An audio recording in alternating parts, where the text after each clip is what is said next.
Hello friends, आज की इस वीडियो में आपका स्वागत है। आज की इस वीडियो में हम क्लास 12 एनसीईआरटी सोशियोलॉजी का जो बुक नंबर 2 है, जिसका नाम है भारत भारत में सामाजिक परिवर्तन, उस बुक का नाम है। तो उस बुक का जो चैप्टर नंबर 6 है, जिसका नाम है भूमंडलीकरण और सामाजिक परिवर्तन, ठीक है।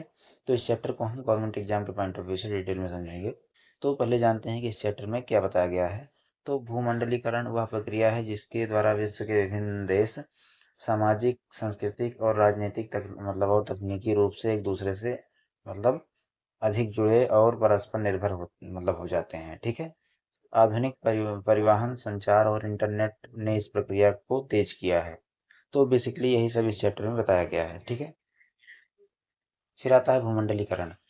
तो भूमंडलीकरण का अर्थ है विश्व स्तर पर व्यापार का विस्तार, देशों के बीच पूंजी और निवेश का प्रवाह, तकनीकी का आदान प्रदान और विचारों और संस्कृतियों का प्रसार, ठीक है। और लोगों के बीच संपर्क बढ़ाना, ठीक है। फिर आता है भूमंडलीकरण के प्रमुख आयाम। तो आर्थिक आयाम क्या है? विदेशी निवेश, मुक्त व्यापार, बहुराष्ट्रीय कंपनियों का विस्तार, निजीकरण, उदारीकरण, ठीक है। फिर आता है राजनीतिक आयाम। तो देशों के बीच सहयोग, अंतर्राष्ट्रीय संस्थाओं की भूमिका, वैश्विक समझौते। फिर आता है सांस्कृतिक आयाम। तो भोजन, पहनावा और संगीत का वैश्विक प्रसार, मीडिया, मनोरंजन का प्रभाव और जीवन शैली में परिवर्तन, ठीक है। फिर आता है उदारीकरण। तो उदारीकरण का अर्थ है सरकार द्वारा व्यापार और उद्योग पर लगाए गए अनेक नियंत्रणों को कम करना, ताकि निजी और विदेशी निवेश को बढ़ावा मिले, ठीक है। फिर आता है भारत में उदारीकरण। तो 1991 में कई आर्थिक नीतियां अपनाई गईं जिसमें उदारीकरण, निजीकरण, भूमंडलीकरण को प्रोत्साहित किया गया, ठीक है।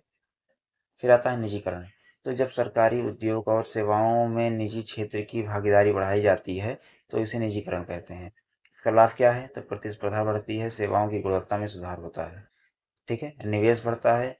फिर आते हैं इसकी हानियाँ। तो रोजगार की असुरक्षा होती है, सामाजिक जो है असमानता बढ़ सकती है, ठीक है। फिर आता है बहुराष्ट्रीय कंपनियां।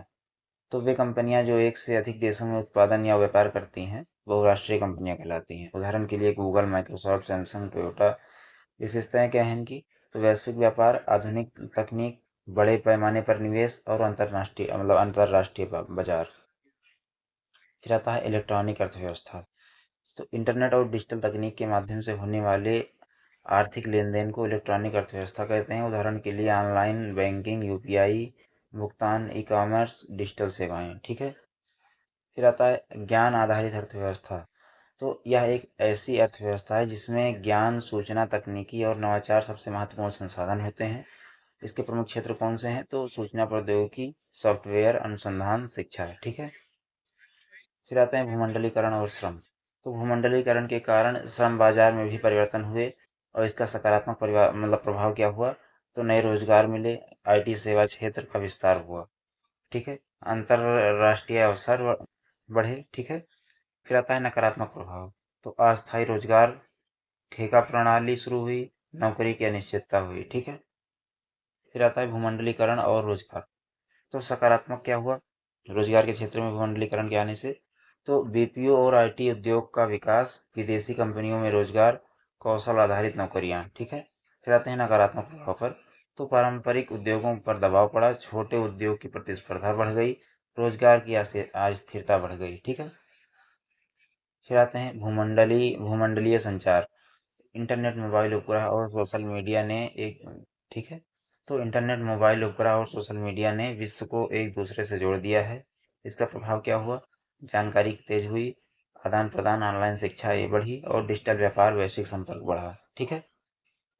फिर आते हैं भूमंडलीकरण और संस्कृति। भूमंडलीकरण और सांस्कृतिक जो होता है, ठीक है।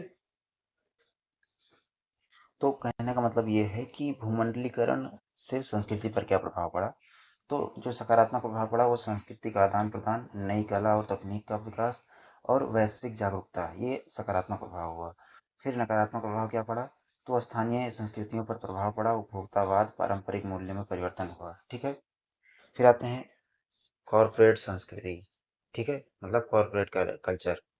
तो कंपनियां थी अपनाई जाने वाली मतलब उसमें जो अपनाई जाने वाली कार्य संस्कृति मतलब कार्य करने का जो तरीका है उसको हम कॉर्पोरेट संस्कृति कहते हैं। तो इसकी विशेषताएं क्या है? तो समय की पाबंदी, टीम वर्क, लक्ष्य पर आधारित कार्य, ठीक है, पेशेवर व्यवहार, तकनीक का उपयोग, ठीक है।